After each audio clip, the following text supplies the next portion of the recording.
This episode of the Physio Foundations podcast is the latest in my new graduate series. So in this episode, I'm going to speak to a Monash University Physio graduate who I've worked with for a number of years as a former student, Josh Vinton. I'm going to talk to Josh about his experience transitioning from student life to working life and his upcoming plans for working as a physiotherapist in the United Kingdom. Cue the music.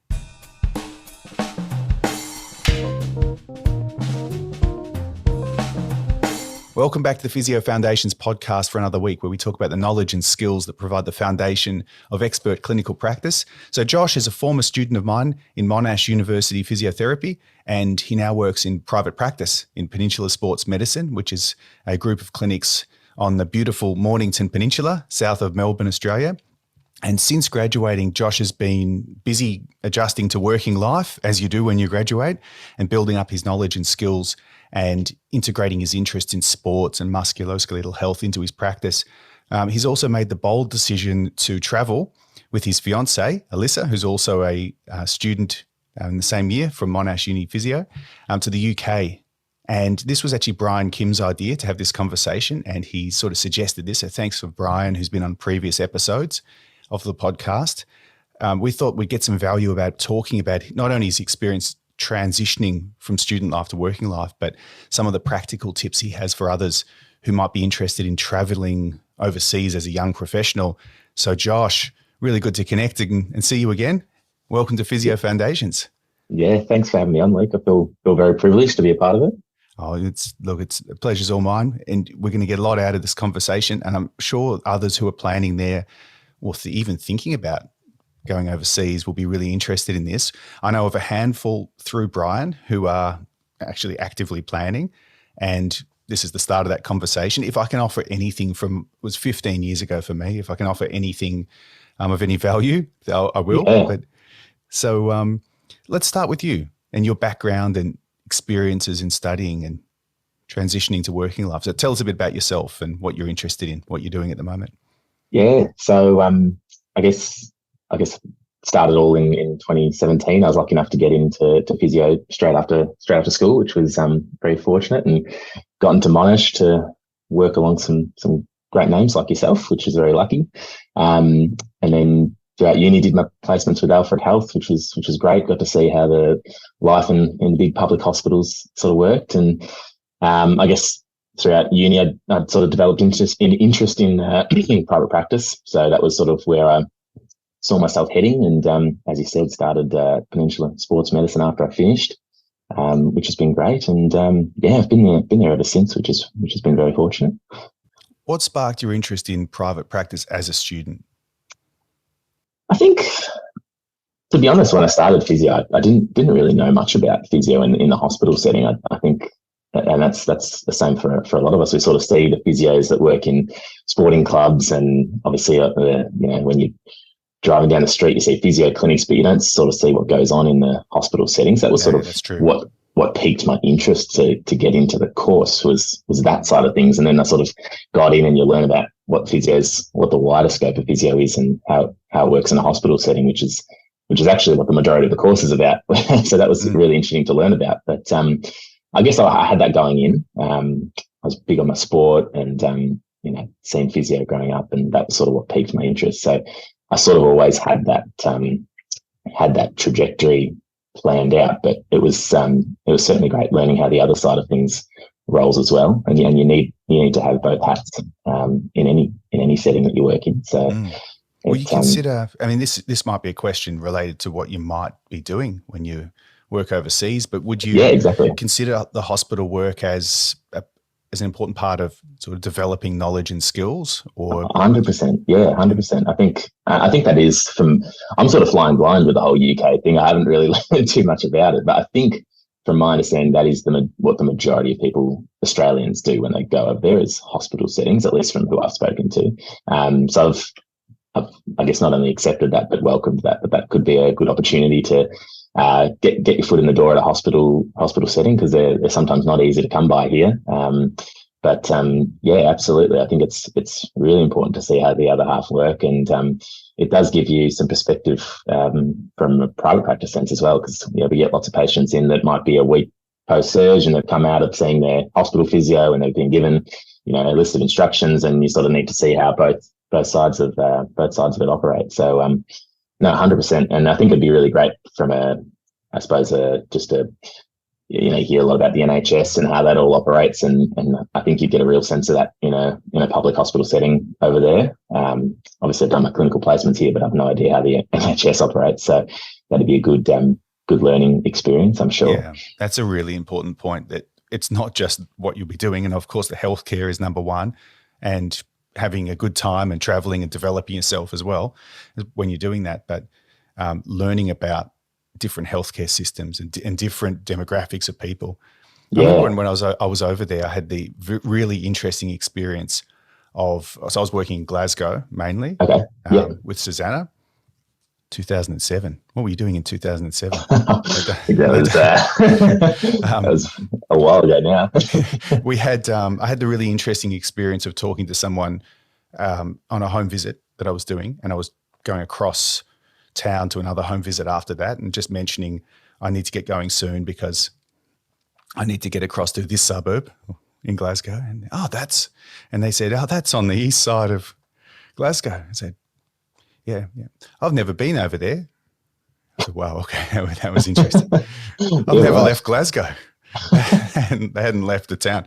It was really interesting. And then working with people with, and this is a shout out, and let's just do a bit of a shout out to our international students, some of whom are doing the course that you did in their second or third preferred language, right? Yeah. Just listen, and this is a native English speaker, and so are the Scots. And sometimes, especially on the telephone, I just couldn't understand what was being said. I know it's Scotland, so that's a common complaint. But I had such a good time over there as well. We should come back to that, those fun stories near the end of this.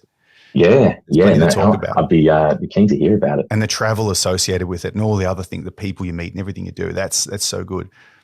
I want to go back to the transition for you from university to what you're doing now, to working life. So what skills are you developing post-graduation that you find really important in the clinic right now, that we could talk about whether you should have been taught them in university or that's a separate matter, but that's a very popular topic on social media, all the things that should be taught. But really I'd like to get your perspective on what it was like learning in university and then what you're learning now.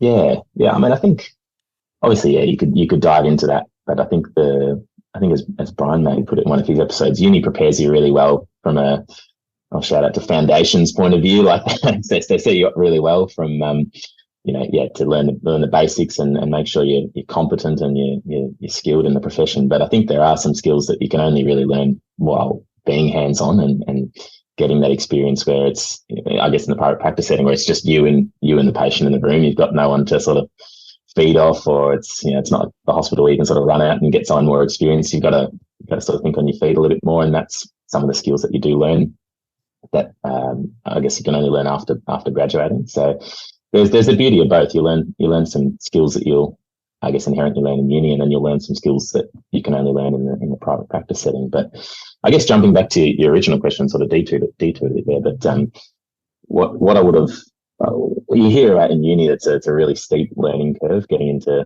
the private practice setting, and I think you can't really appreciate that until you're in it. And to a lot of extent, I think I'm still staring up at that learning curve from quite low down, but you do come quite a way very quickly in what you learn.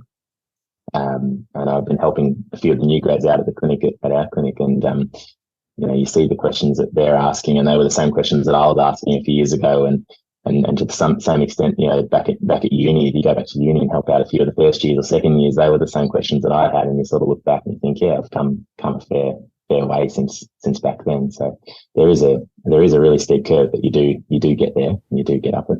What attitude do you need to commence the journey onto that learning curve and still enjoy your career and still be relaxed and not be too stressed? Yeah, I think one of the best lessons I got taught from a senior physio that I sort of did a bit of work with was that you got to be okay with making mistakes. You got to, and not only got to be okay with it, but you got to welcome it. You got to sort of acknowledge that that's a part of the process, and that's the beauty of it, and that you make mistakes and you learn from them, and then you don't make them again the next time. And I guess from my experience in the private practice setting, one of those lessons that sort of ties into that is that you don't have to do it all in that first appointment. I think there's so much pressure. I know I felt on day one of, you got to diagnose the patient, you've got to fix the patient, you've got to do a really thorough assessment and have a full understanding of what's going on, and that's just not realistic. Even for me now, that's not realistic. You've got to just accept that there are going to be lots of things that you don't know, and you've got to be honest with yourself and welcome that there's a lot of unknown to what you're seeing, and then be able to know where to look in terms of where to find the right answers, or at least have a go at finding the right answers, which I think uni sets you up for really well. Tying back to that point is where to go and how to look for those answers. So, reflection is such a big part of that answer you just gave. Yeah, and absolutely. Sometimes the reflections that people can have when they're many years post-graduation, reflecting back on, and perhaps I'm coming back to, again, commentary on the practice behaviours of other people that we so often see online. There's so much focus on interventions and things that are exercises and things that are less important than what you just said, developing a reflective practice, being okay to make a mistake, knowing that it's okay to make a mistake. Obviously put a limit on the severity of those mistakes. You might say screening for red flags is mandatory, but you might make more minor mistakes and reflect and learn from them. So I think that's a really good answer. What about the more concrete skills? Reflection is a concrete skill. That's a very important skill. What about more broadly, knowledge and skills that you've picked up? Perhaps in university first, what do you think the most important foundational knowledge and skills that you learned in university were, that you've taken into private practice? Yeah, that's a good one. I think from my point of view, I'm working mainly musculoskeletal, which was in first year uni, which does make it a bit tricky, because often I find myself looking back on that first year where you're often, off in your own land and not really paying a whole lot of attention in some cases. But a lot of it is, I think back now to those prac sessions where you're doing, different techniques and different manual handling sort of stuff. And at the time, because I had nothing to relate it to, I sort of just thought, what am I doing? I don't know what this is for. And you don't have that, I guess, that ability to relate it to where it comes in handy. Whereas now I do. And I guess, if I could turn back time, I'd love to go back to a few of those prac sessions, because you learn, really important foundational stuff that perhaps at the time I didn't realize was so important. I had exactly the same thought pattern when I was about your age, and that led me back to doing a master's, because Susanna is a Adelaide trained physio. Okay. And I quite quickly realised that I could develop a different way, because it was different over there. It's the same but different, the way of training. There was, at the time, there was more a manual therapy focus, but there was also a really embedded clinical reasoning framework with Mark Jones and Mary McGarry there. And so I did that master's course for that very reason, because I felt I was stronger with the functional assessment, hospital, a range of skills that I'd learnt at La Trobe, but then in the 90s back then. But it was really complementary then in the mid-2000s to do a different master's course. Yeah, right. And so I had exactly the same thought. Maybe I kept it to myself. I can see the value of it now. It was really hard to understand why you were learning those impairment-based tests and the things, the finer skills when you hadn't seen a patient yet. That's the thing. They're so crucial now to the way to what I do. So I guess I did learn them to some extent, but to answer your question, but I'd love to go back to them as well, because they are very important, and they do set you up quite well. But that was, I suppose, the thing that I guess I learned in uni that I do take most into my practice. Now, obviously, it's really good to have the neuro and the resp side of things as well, because inevitably you're going to see patients with those sorts of comorbidities as well. But from a uni perspective, that's I really took a lot out of those practical sessions, even if at the time I didn't realize I was. So it sounds like a broad range of clinical skills, handling the way that you do tests and assessments and various treatments. Yeah. So a range of clinical skills that you can apply in private practice with a broad range of patients. Yeah, I think to be honest with you, I think from starting working in private practice, I've probably learned more communication and non-clinical skills than I probably have clinical skills. I think my clinical skills have probably still got a fair way to go, to be honest. But you can get a fair way. You can get some really good results and a fair way through the profession by just your non-clinical skills and having a good rapport with patients and being able to empathize with people and listening to people and all those sorts of fundamentals that I guess they don't really teach you by book in uni, but they are really important, and you pick them up as you go. And like I said earlier, you make mistakes with some and then you learn from them. But I think from starting working from a university point of view, those are the skills I've mostly picked up, more so than any new techniques or hands-on things. There's probably still a lot more in that space I could be learning. These are wise words. And what are all the professional development offerings focused on? At least in the sales of them, they're focused on techniques, interventions and knowledge. You don't necessarily see a professional development course badged as building empathy. I'm sure they exist, but that's if without it, you really can't make any inroads. You can't help anybody if you can't connect with them. So, 100%, some wise words. And there's lots of opportunities beyond uni of doing those hands-on. Like I've done a few of the sports level 1, sports level 2, the cervical A, lumbar A, those sort of courses that give you a real good grounding for your hands-on skills and clinical reasoning, and those sort of things are really, really good to do if that's where you need to sort of, those are skills you want to learn and need to work on. But like you say, you can't implement those very well if you don't have that foundational communication skills, I suppose. The ability to sit here like we're doing now and talk to another person.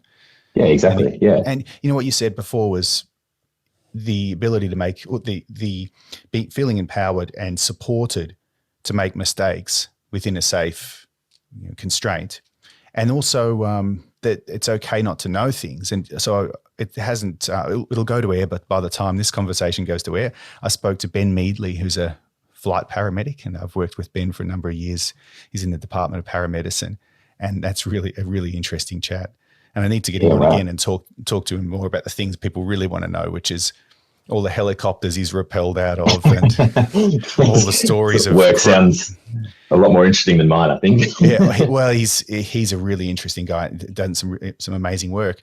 And so he would be considered in paramedicine at the top clinically, and he's now got a PhD in his field. So he's a top professional, and his take-home message was the importance of, one of the hallmarks of expertise is people saying, "I don't know." And so if you can't say, "I don't know," when you don't know, that can lead to mistakes and can lead to trouble. Yeah, and I think I think Brian touched on this actually in one of his episodes, but it's it can be a bit nerve-wracking sometimes, particularly when you first start out. You jump into this new clinic, and you got all these senior clinicians who they're sort of, in one sense, your bosses, and you don't want to admit to not knowing things because it makes you look bad. But I think everyone understands that we all have to start somewhere, and it's that exactly that, as you say. There's those conversations that you need to have, because then you don't ask them again. You learn from them, and you come back with new questions. So it is. I think that's one of the lessons that you ironically learn, is that how to be okay with asking questions and admitting to people that you, not just yourself but other clinicians, that you don't know something and chasing it up. Because the reality is that with 99% of people, you don't actually look bad. It's a sign of strength and a sign that you're keen to learn. So it's that's one of the best lessons that I suppose I learned in my early days starting out. You're willing to put your ego and appearance to the side in the interests of getting to the bottom of the problem, which they've come here to see you for. Exactly. Yeah. No, This is 100%. wise words, really valuable for students, I would have thought, and for new grads listening to this who are in the same boat as you and who are dealing with that. When it's a little bit nerve-wracking, as you said, to say you don't know when you probably should know this, but it's Yeah. more important to admit that you don't know than to try to make things up and try to appear like you know everything. Yeah, exactly. And I'm myself, I don't like not knowing things. I like getting to the bottom of things. So it for me, it was almost a must. When I realized that when I started out, there was so much I didn't know. It was like, all right, I gotta do something about this. It's really good talking to you after how many years ago you 2017. So Yeah, yeah. now we're 2023 when you were in first year and seeing the growth in you personally and seeing what you're doing professionally. What are some tips? I'm just going to an unplanned question here because I do send guests Put me on a the bit of spot. a sketch of the questions. What are some tips that you could give to our first years? It's week 2 right now. They've come Yeah, in. We right. had a really good session yesterday in applied anatomy, and everyone was engaged and working away, which is great. Good on them, and good luck to that group going through.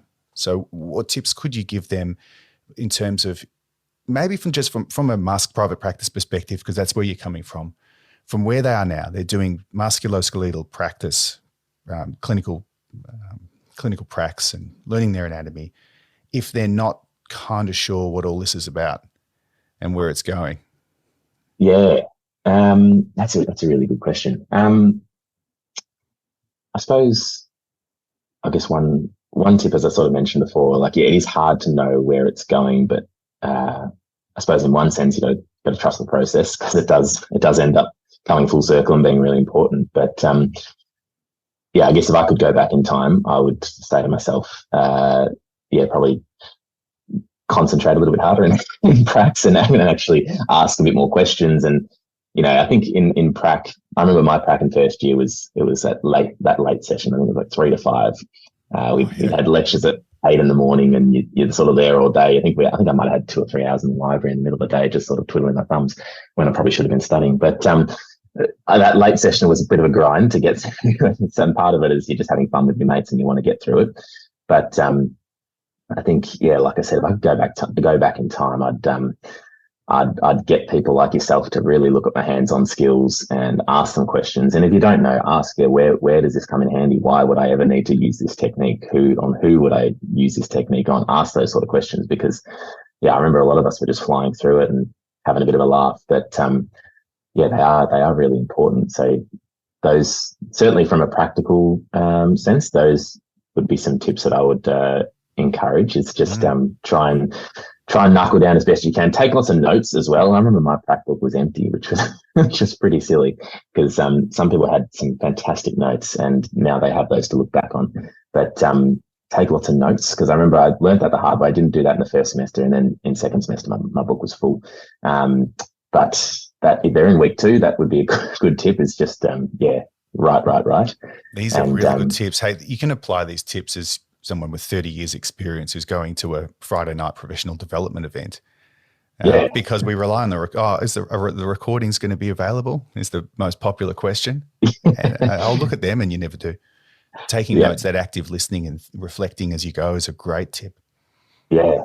And I still have mates that have their prac books and look back on them now, because they do come in handy in a lot of senses. But I think that would be my biggest one. Like as you say, the recordings for the lectures are available. They stick around for a little while, so you can always reflect back on those and watch them again if you need. But the pracs, I don't know about now, but they certainly weren't recorded back in my day. And it's the same. It's for a privacy.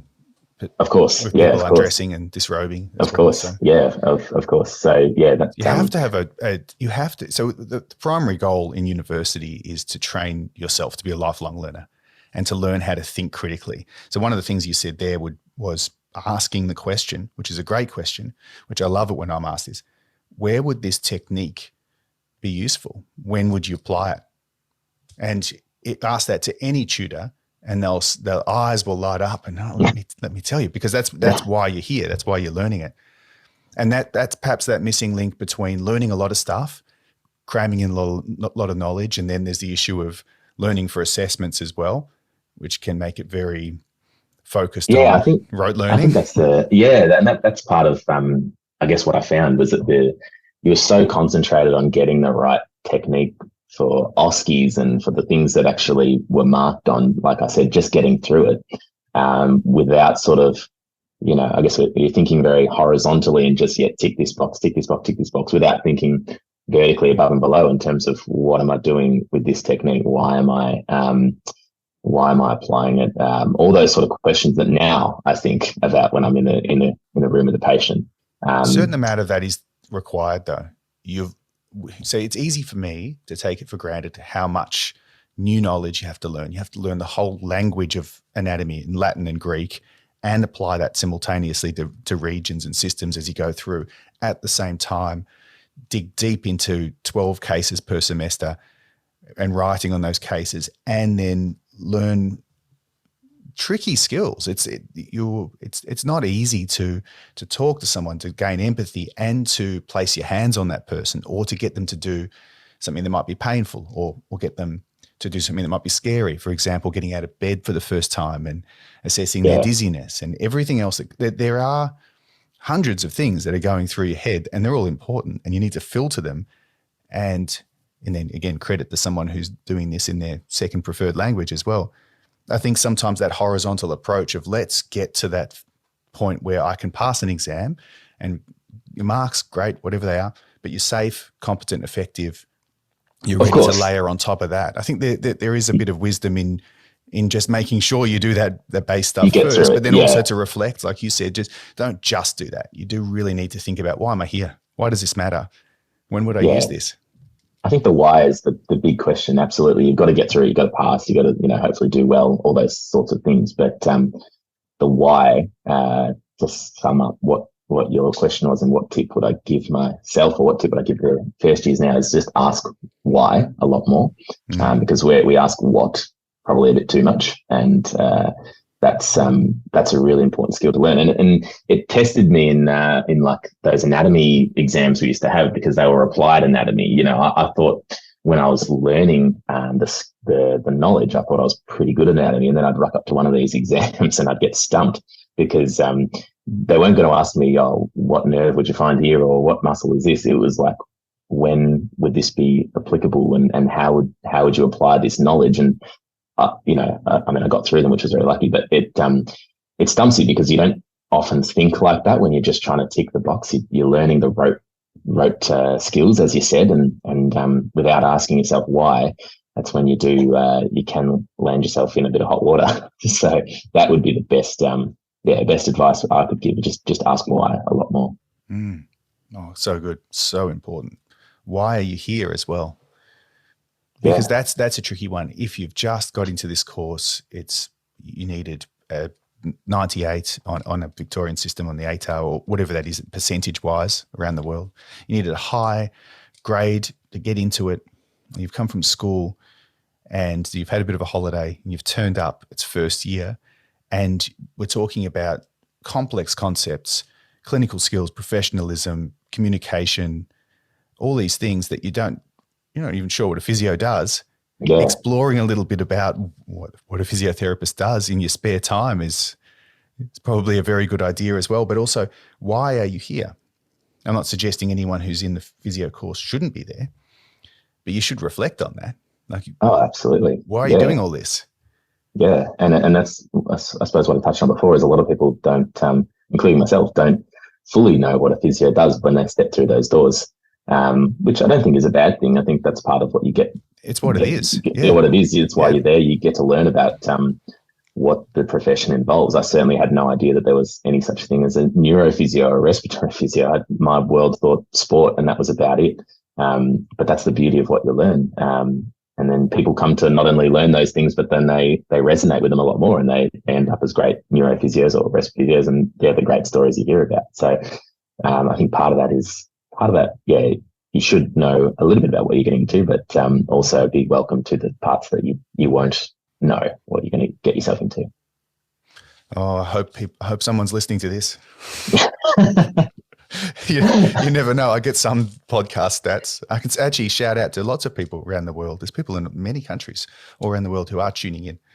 And if you work with a new graduate, if you're a student, you could share it with your friends. Just if you can get that message from Josh out to as many people as possible who are studying physiotherapy or becoming a lifelong learner, we'll be really grateful, because I don't care about how many people subscribe to my podcast. I'm honestly doing this so I can connect with people like Josh and you listening, and hopefully someone will find that valuable, because what I do is physio education and research, and I just want people to go into the university and do the course and love it and open up as many doors as they can, including what we're about to talk to, traveling to the UK or traveling around the world or working in different roles, and just becoming a well-rounded person who can help people.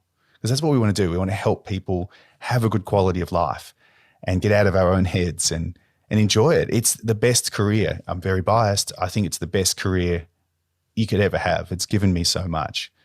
So I hope people are listening to this. Share it around if you find it valuable. So do you want to travel to the UK? Me, myself? Virtually right now. So you and Alyssa are going later this year? Yes, yeah, we're planning the big trip off in June, spending at least the summer in the warm UK. So what motivated you to make the decision to travel overseas, especially as you've been out for a few years, so a younger professional? It's a big step, isn't it? You're going to a new healthcare system. You're in private practice now. You might be doing hospital work, and you will be doing lots of different things that you never expected to do, by the way. You're brave. Good on you. But what motivated you to make this decision? Yeah, I think I had a lot of lecturers and I suppose supervisors at on placement do it, including yourself. And you hear a lot about those experiences and how valuable they are and how much perspective they give you for the job that you come back to, I think. So for me, that was a real selling point, was that it just gives me another tool in my toolbox and another thing to reflect on. I think in the broader scope of life as well, having those experiences when you're young and you're able to, and something that you can look back on perhaps when you're in your later years of the profession and say, oh, I did that. That was pretty exciting. That's pretty cool. Is something that also really drew me to it. Not to say that I'm not going to learn, but just to have the experience, I think is going to be really, really valuable, and something that I'm going to hopefully reflect back on really fondly. So, as it sounds like you have as well. So that's exactly why I'm doing it, and I think the learning comes as a bonus. That's so good. That's the why, and let's talk about the what, because there will be some listening to this who are thinking, let's start some plans, or they may be further along the planning journey than you are. So, currently we have. Or you can tell me, back when I did it, there was a registration process which involved lots of paperwork, and it was actually literally mailing paperwork. I hope that's changed. Yeah, it has. I think it's pretty recent by the sounds of it, but luckily it has. So it's a fair process. It's not a quick process, but so because of similarities in our training, we have the ability to get registered in the UK, which is why it's popular compared to the USA, because a lot of people would definitely go to the USA. Amazing system, very different system over there, an amazing country, and all the national parks and things and cities and things you could see over there. There'd be many more health professionals traveling to the US, but you have to sit an exam. So that's one factor. So tell us about how easy or hard it is to get the registration happening. Look, it's not, I wouldn't say it's hard. They certainly do welcome it. I've certainly had some really lucky, like some great people assist me with it along the way, like a few people from some companies that help send physios from Australia over to the UK. And so you're going through an agency? Yeah. Well, I suppose I'm in the early-ish stages of it, in the sense that I've only just been, like, they've given me their advice and their help and how to all set it up. I couldn't have done it without those people. But I wouldn't say it's too difficult. There is, as you say, a lot of paperwork to it. So you have to, I had to contact Monash and get in touch with all the people that help give me the big 30-page document of all the placements I did and skills I learned and all that sort of stuff. And now you electronically submit that online rather than mail it. So that's the course transcript. When I was back in the day was just a list of grades for units. So what's this 30-page It's document? yeah, it was very thorough.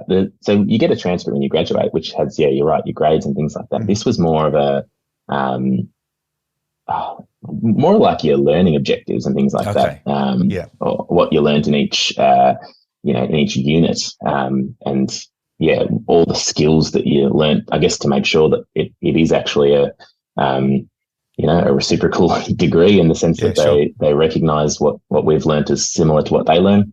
And that's signed by the dean and things like that. So you need that document to get anywhere to start off with, and then it's just about putting together a bit of a resume as to almost like the UK APRA equivalent. Just putting all that together and sending that off and paying the handsome fee. So Yeah. that was a process. It'll be worth it. Whereabouts are you going? So we're starting in London. It's always a good place to to start. start with. Yeah, I think that's where the most opportunity is in terms of the amount of positions available. I'd love to go to Glasgow, as you said before. It'd be good to touch on that. Like that'd be amazing. I think to work in Scotland and get a different experience to what you'd probably get in London. But we're starting there just for the UK summer. And then I guess the beauty of work over there is that you can do a bit of an on-off type arrangement. You can do a bit of work and do a bit of travel on the weekends. And if you sort of take a break in your work, you can travel around Europe for a bit. So we'll probably do a bit of on-off for a little while and see what we like and maybe settle down there. Have you traveled before? I have, yeah, I have. I've done a little bit around Europe, but I think I went with just some mates, and when you're doing it with mates, when you're young, you just fly through it. You don't necessarily stop and smell the roses too much. So it'd be good to be over there to live there and actually just get a different sense of what that actually is like. It's a very different experience. All the ups and downs of living and working. Yeah, in and a you're different not country. It's rushed. amazing. Yeah.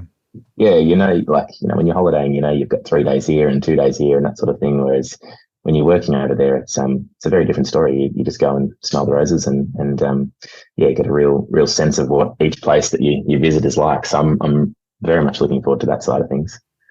So for planning ahead, what other tips could we give people who are planning or thinking about this experience?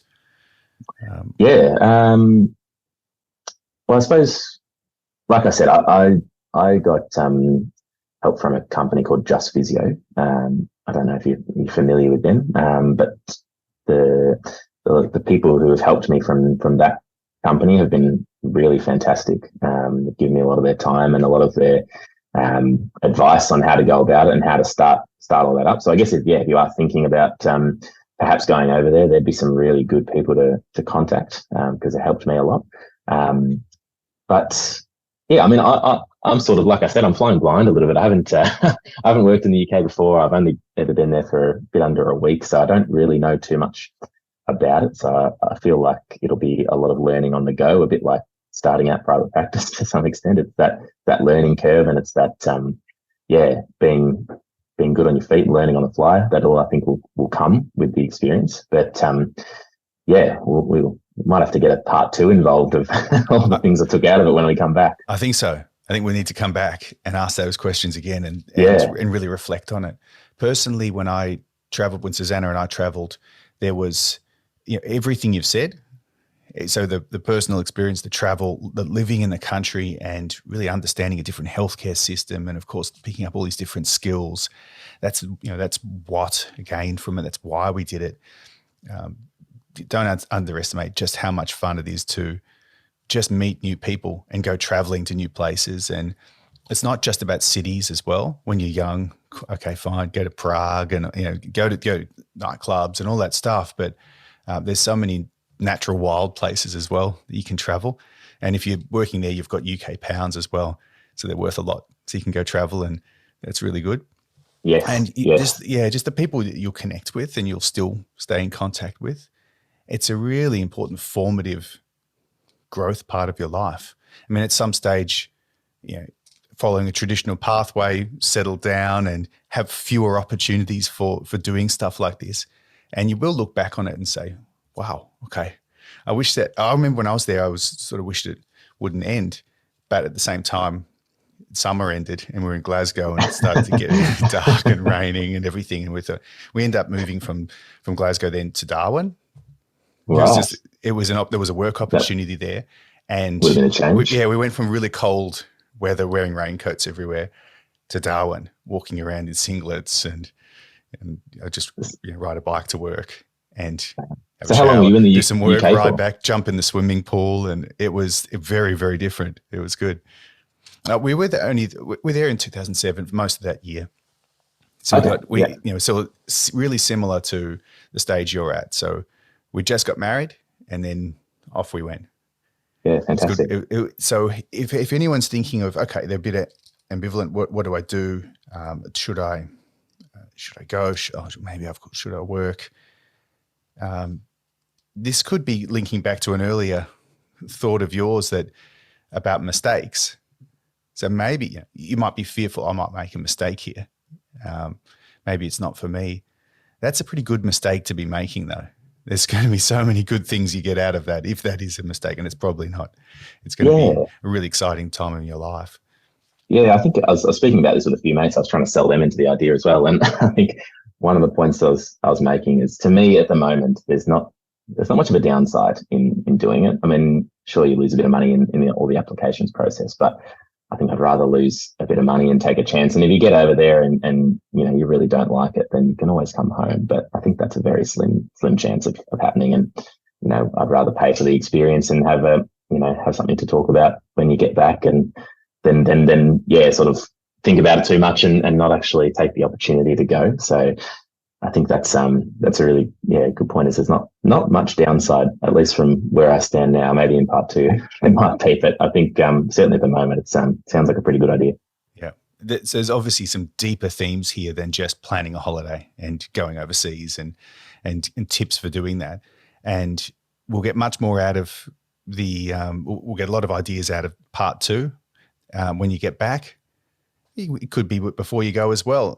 One of those guests that I'm more than happy to have on here more than once. I've said the same thing to Brian. I think we've had him on 2 or 3 times, following a series of whoever's interested in coming on, really, of new grads, and really reflecting on this important stage in your career and sharing that with other people, because I know there's people listening to this will go, yeah, okay, I can really relate to what Josh is saying about working in a private practice and how sometimes you're a bit insecure about saying, I don't know, or I'm not sure, or asking questions.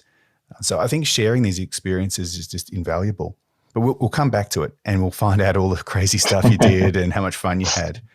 And that'll be really good. And also we'll get some other people on who are in the same boat as well, having a similar planning stage of their life, and find out. And that way we can share some ideas with people who are interested in doing the UK thing or traveling anywhere else as a physio. Finally, anything else that you wanted to add here? So what are your, well, I'll leave it open. Anything else you wanted to add? That's very open. I might need a little more context. That question's worked well for me. Yeah, that question's worked quite well for me in the last few episodes, sort of wrapping things up. Anything else we want to add? And I've got some gold out of people, but it's not really a question, is it? That's really stumped me. I mean, look, I think it's with the UK thing. As I said before, it's a lot of it I'm flying blind. I feel a bit under qualified, I suppose, to talk about and try and sell people into the idea. But it, I'll be able to tell you a lot more when I hopefully get back. But this is the story of where you are at this stage in your development. That's it. There's no right or wrong answer to where it should be. So that's great. But I mean, we're here. We've touched on a lot of stuff. We've really talked about some really practical tips for learning, and we're talking directly to our first years from this year. And from your perspective, that was really good. Trust the process is one thing you said. It's easy to get into. Stolen that from a few sporting teams, but okay, certainly not my saying. Yeah, but it's important though, isn't it? Trust that process of learning, because you have to develop your own learning skills and habits as well. And you had some really nice tips there. For example, from the very focused. So taking lots of notes in classes and, but through to the more reflective things like consider why you're here and why you would use a specific test or an assessment or a technique. So you've been really some really nice reflections on your experiences as a student and how you've taken them into private practice. And then we'll come back to the UK stuff after you've done it. Yeah, sounds good. Sounds good. I'm looking forward to it. But really, really enjoyed chatting with you again, Josh, and seeing how far you've come since your early days of university. So thanks for coming on. Likewise, it's been a pleasure. Thanks very much, Lee. So everyone, thanks for listening. Share the episode, particularly if you've got a new grad or someone who is not just thinking about traveling to the UK, but who is transitioning from student life to working life. If you are in that position and you want to talk to me, I know Josh well from his Monash Uni Physio days, but you don't have to be someone I know. If you want to connect with me and have a similar conversation and share your ideas and reflections, that's what this is for. That's why I'm doing it. So please connect with me. You can find all the details in the show notes. Susanna and I are at Periton Physio, and I'm at Luke Periton, mainly on Twitter because I'm lazy. Can't be across all these platforms, but I'll be on Twitter at Luke Periton and at Periton Physio on everything. So Josh, thanks very much. Appreciate the chat. Thanks, Luke.